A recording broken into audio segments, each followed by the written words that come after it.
پہلی بیوی کو اس کی خواہش کے مطابق طلاق دینے کے بعد مزمل کی اماں نے اس کی دوسری شادی کرا دی۔ یہ عورت ایک بچے کی ماں اور بیوہ تھی۔ جو محبت، عزت، توجہ، احساس اس دوسری بیوی سے مل رہا تھا، کاش کہ وہ محجبین سے ملتا۔ محجبین نے تکبر میں طلاق لی تھی۔ اس کا سب سے بڑا مسئلہ یہ تھا کہ وہ والدین کی ایک بیٹی تھی اور وہ 3 بھائی تھے۔ شاید کہ بہت زیادہ لاڈ پیار نے اور والدین کی بے جا توجہ اور طرفداری نے اسے عدم برداشت تکبر والا بنا دیا تھا۔ اب محجبین کو کوئی فکر نہ تھی۔ طلاق ہونے کے بعد پہلا سال گزر گیا، لیکن مزمل نے کچھ ہی عرصے بعد ایک بیوہ شکیلہ سے بیاہ رچایا۔ جو کچھ شکیلہ میں تھا مزمل ہمیشہ محجبین میں ڈھونڈتا تھا۔ وہ اسے کبھی بھول نہ سکا تھا۔ بظاہر تو اپنی دوسری بیوی سے بہت خوش تھا۔ دوسری جانب محجبین جب سے طلاق لے کر اپنے والدین کے گھر آئی تھی، اس کی آزادانہ نقل و حرکت پر اس کی بھابھی کو بہت غصہ آتا تھا۔ وہ ہمیشہ سوچتی طلاق یافتہ عورت بھلا ایسی ہوتی ہے، اسے کوئی فرق ہی نہیں پڑا۔ مسئلہ یہ تھا کہ محجبین دھڑلے سے اپنی بھابھی قرۃ العین کو آواز لگا کر کوئی نہ کوئی کام کہہ دیتی۔ قرۃ العین کو زبردست غصہ تھا۔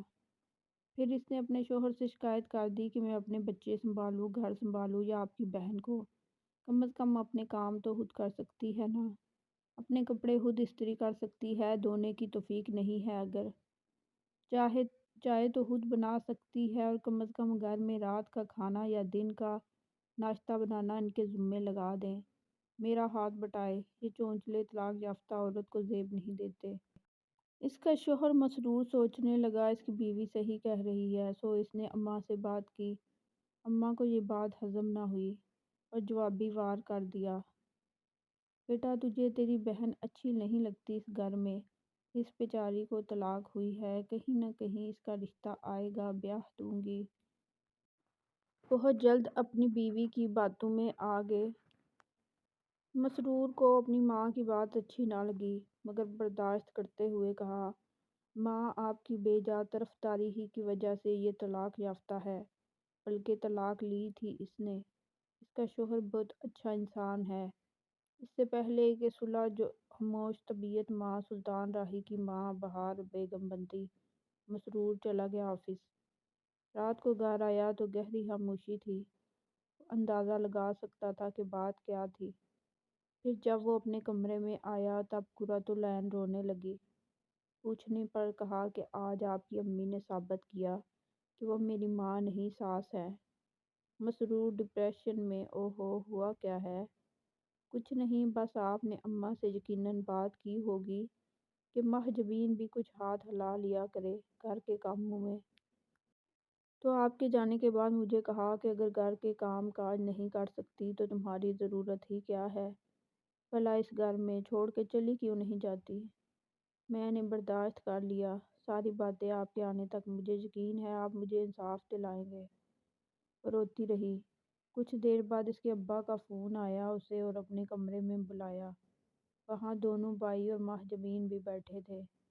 ابا نے کہا، واہ رے، میری تربیت کا یہ اثر ہے کہ تم اپنی بیوی کی باتوں میں آ کر اپنی ہی بہن کے خلاف ہو گئے۔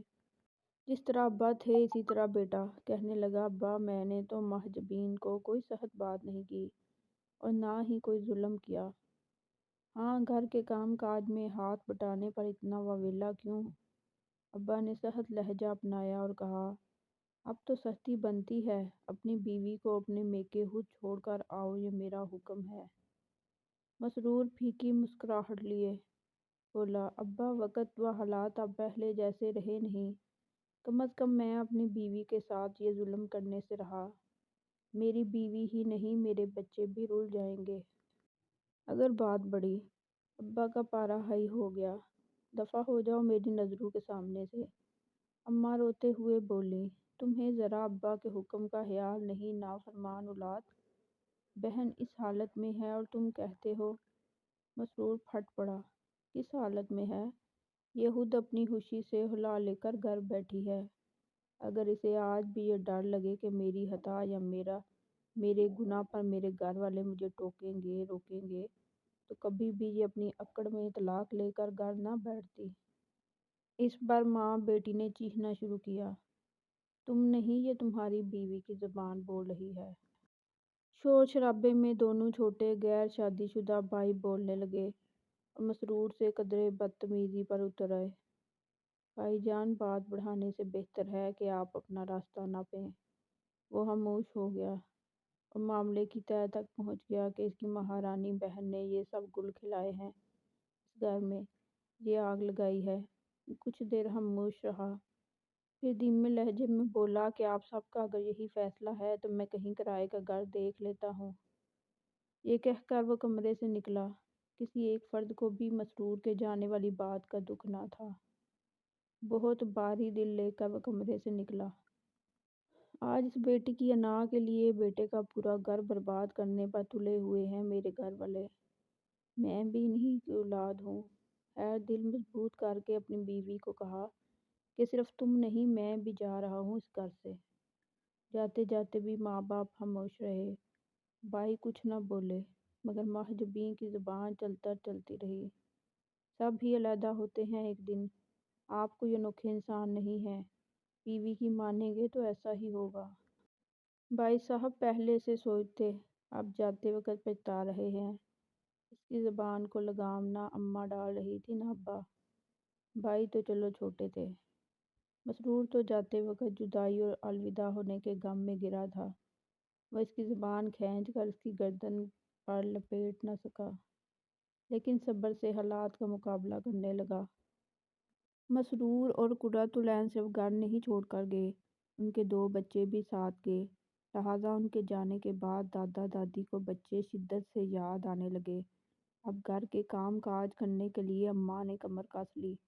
بھلا لاڈو رانی نے کب ہاتھ ہلانا تھا؟ کبھی کبھی اسے احساس ہونے لگتا تو ابا سے کہتی، ابا، اماں کی طبیعت اتنی خراب رہتی ہے، آپ گھر میں ملازمہ کیوں نہیں رکھتے؟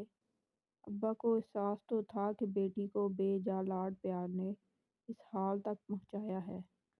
جواب میں ابا خاموش رہے کہ اصل گھر کی ذمہ داری پوری کرنے والا بڑا بیٹا مسرور تو لاڈو رانی کی خواہش پر گھر سے باہر کیا، اب تو پینشن سے گھر کے اخراجات پورے کرنے ہیں۔ اس دوران کہیں محجوبین کو علم ہوا کہ مزمل نے کسی بیوہ اور ایک بچے کی ماں سے شادی رچا لی ہے تو اس نے بہت آسمان سر پہ اٹھا لیا۔ ہائے، دیکھا دوسری عورت کا چکر تھا وغیرہ۔ ماں نے اس کی فضول بات پر اسے ٹوکا۔ اس نے ایک بیوہ عورت سے شادی کی ہے، بیٹی ہوش کے نہن لے، تمہارے لیے بھی کوئی شہزادہ گلفام نہیں آئے گا اب۔ افسوس کہ تم نے مزمل جیسے شوہر کی قدر نہ کی۔ یہ بات سننا تھی کہ محجوبی پھٹ پڑی۔ ماں جی، کیا ہو گیا ہے؟ میں کسی رنڈوے سے شادی نہیں کروں گی، میرا بھی اسٹیٹس ہے، مجھ میں کیا کمی ہے بھلا؟ ماں کے ساتھ زبان لڑاتی ماں کو شدید ڈپریشن میں ڈال گئی اور اپنے شوہر کو جا کر کہنے لگی، ہم نے بہت ظلم کیا ہے، بیٹی کی باتوں میں آ کر ایک فرما بردار بیٹے کو گھر سے نکال دیا ہے۔ شوہر بولے، میری پینشن میں بامشکل گھر کی دال روٹی پوری ہوتی ہے، بھلا میں اپنے دوا و علاج کے اخراجات کیسے پورے کروں گا؟ صبح دونوں بیٹوں کے کالج کی فیس کہاں سے دوں گا؟ اپنے جذبات میں اور غصے میں بیٹی کی فضول خواہش پر ایک فرما بردار بہو کو گھر سے بے دخل کر دیا۔ اتنا نقصان کیا، بہو سے نفرت میں یہ بھی بھول گئے کہ پوتے پوتیوں کو دیکھنے کے لیے بھی ترسیں گے۔ ماں نے کہا، ابھی تو ایک ماہ بھی نہیں ہوا اور بیٹے کی جدائی نے پریشان کر دیا۔ شوہر نے کہا، نہیں، بیٹے کی جدائی نہیں، اپنی ضرورتوں نے ہمیں مجبور کر دیا ہے۔ ہاں، شاید ہمیں احساس بھی ہو گیا ہے کہ بیٹے کے ساتھ زیادتی کر دی ہے۔ اس عمر میں ایسا کرنا ہمیں زیب دیتا ہے بھلا، جب یہ عمر ہی اللہ اللہ کرنے کی ہے۔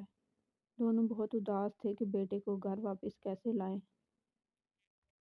اب مسرور کا چھوٹا بھائی کالج گیا تو بہت پریشان تھا کہ اب کیا ہوگا، کالج کی فیس کیسے جمع ہوگی۔ ابھی وہ کالج کے گیٹ پر تھا، اس نے سوچا فیس جب ہوگی تو کالج پڑھیں گے، لہٰذا وہ کالج نہیں گیا بلکہ اپنے بھتیجوں کے اسکول چلا گیا کہ دن 1 بجے چھٹی کے وقت ملاقات ہو جائے گی۔ بچوں کو لینے بھابھی آئی تھی۔ زہیب دل ہی دل میں اس قدر خفا ہوا اس سے۔ اتنی اچھی عورت کو محض بہن کی ضد اور انا کی بین چڑھا دیا، گھر سے نکال دیا۔ قرۃ العین کی نظر پڑ گئی، اس نے اشارہ کر کے پاس بلایا۔ زہیب بھتیجوں سے مل کر روحانسا ہو رہا تھا۔ بھابھی زہیب سے بالکل ایسے ملی جیسے کچھ ہوا ہی نہ ہو۔ سب گھر والوں کا پوچھا، امی ابو کا پوچھا، پھر کچھ سوچ کر کہنے لگی، آؤ میرے ساتھ۔ اسے ساتھ لے کر اے ٹی ایم لے جا کر پیسے نکالے، مسکرا کر کہنے لگی، میں نے پورے مہینے کچھ پیسے بچا کر رکھے تھے، یہ بس اتنی رقم ہے کہ تم دونوں بھائیوں کی کالج فیس جمع ہو جائے گی۔ صہیب کی آنکھوں میں آنسو آ گئے، یہ کیا ہو گیا؟ ہم نے کیا کیا اور یہ کیا سوچتے ہیں ہمارے لیے؟ صہیب نے کہا، بھابی بچوں کو لے کر آئیں نا ہمارے گھر پلیز۔ قرۃ العین کا موڈ خراب ہو گیا، اسپاٹ لہجے میں بولی، جس گھر میں اتنے سال رہی، بچے پیدا ہوئے، وہاں سے اس طرح بے دخل کرنے کے بعد میں کیسے جا سکتی ہوں بھلا؟ صہیب گھر آ گیا۔ ابا سے ملا تو انہیں کہا کہ کالج فیس کا بندوبست ہو گیا ہے اس مہینے کے لیے۔ ابا حیران ہو کر بولے، کہاں سے، کیسے؟ پھر صہیب بولا، ابا میں آپ کو بتائے بغیر بچوں کے اسکول چلا گیا تھا، بچوں کی یاد آ رہی تو بھابی سے ملاقات ہو گئی اور انہوں نے پیسے دے دیے۔ ابا بہت دکھی نظر آئے، مگر خاموش، بہو کو منا کر لے آؤں گا ہر حال میں بس۔ صہیب دل ہی دل میں سوچنے لگا، شاید اب ایسا ممکن نہ ہو۔ صہیب سے چھوٹا بھائی منیب کالج گیا تھا، چھٹی کے وقت گیٹ پر بڑا بھائی مسرور ملا، وہ کچھ رقم دے کر کہا، یار زیادہ رقم نہیں ہے، اس مہینے میں نے گھر کا کرایہ اور سیکورٹی دی ہے، اگلے مہینے صرف کرایہ دوں گا، ان پیسوں سے ابا کا علاج اور اپنے کالج کی فیس جمع کرا دینا۔ منیب نے بھی مسرور بھائی سے کہا، پلیز آپ واپس آ جائیں، سب لوگ بہت یاد کرتے ہیں۔ مسرور نے پھیکی مسکراہٹ لیے کہا، واپسی شاید اب ممکن نہیں، ایک شادی کی تقریب میں خوبصورت چاند چہرہ عورت اور اس کے ساتھ 3 سال کا کیوٹ بیبی۔ جیسے ہی ہال میں داخل ہوئی، سب کی نظریں اس کی جانب اٹھ گئیں۔ کون ہے یہ خوبصورت عورت؟ یہ سوال کرنے والی محجوبین اور اس کی ماں بھی پوچھ رہی تھی کہ اچانک ہی کسی نے یہ کہہ کر دھماکہ کر دیا کہ یہ مزمل کی دوسری بیوی ہے۔ اب ذرا لوگ پہلی بیوی کو بھی دیکھ کر موازنہ کرنے لگے۔ محجوبین کا غرور ہاتھ میں مل گیا تھا، پیار کرنے والا شوہر ملا تھا، اسے کھو دیا۔ گھر آئی تو وہ ٹوٹ چکی تھی، رو رو کر برا حال ہو گیا تھا، گھر کے حالات بھی ٹھیک نہ تھے، بھائیوں نے کئی بار اسے آئینہ دکھایا، تمہاری وجہ سے ہمارا یہ حال ہے۔ تب گھر والوں نے جا کر قرۃ العین کو منا کر واپس لانے کی کوشش کی، مگر قرۃ العین نے کہا، میرے دل میں کوئی نفرت نہیں، البتہ میں کرائے کے گھر میں بہت خوش ہوں، سچ پوچھو تو یہاں میں اب ملکہ ہوں، اپنی مرضی سے گھر بہت اچھا سنبھال لیا ہے، آپ آئیں رہیں، یہ کرائے کا صحیح، مگر ہے تو آپ کے بیٹے کا گھر، مگر اس گھر میں اب دل بہت میلا ہوتا ہے، جا کر وہ سارے زخم تازہ ہو جاتے ہیں جن کی بنیاد پر ہمیں بے دخل کیا گیا۔ والدین نے بیٹی کو آواز دینا ہی چھوڑ دیا، سرد مہری سے ہمیشہ بات کرتے۔ ایک دن رشتہ آیا، ایک رنڈوے کا، اس کے والدین نے ہاں کر دی۔ قرۃ العین بھی اب بیاہ نہ چاہتی تھی، جس شخص سے شادی ہوئی بعد میں پتہ چلا وہ تو بہت بڑا جواری ہے، کئی بار جیل تھانے جا چکا ہے۔ لیکن اب محجوبین نے کوئی شکوہ نہیں کیا اپنے والدین سے، اور ہر طرح کا ظلم، دکھ، محرومیاں برداشت کر کے اپنا نصیب سمجھ کر وقت گزار رہی تھی۔ اللہ کو تکبر پسند نہیں، اللہ سب بچیوں کے نصیب اچھے کرے، آمین۔ ویڈیو اچھی لگی ہے تو لائک اور شیئر ضرور کریں اور چینل کو سبسکرائب کرنا نہ بھولیں، اور کمنٹ سیکشن میں اپنی رائے کا اظہار ضرور کیا کریں، شکریہ۔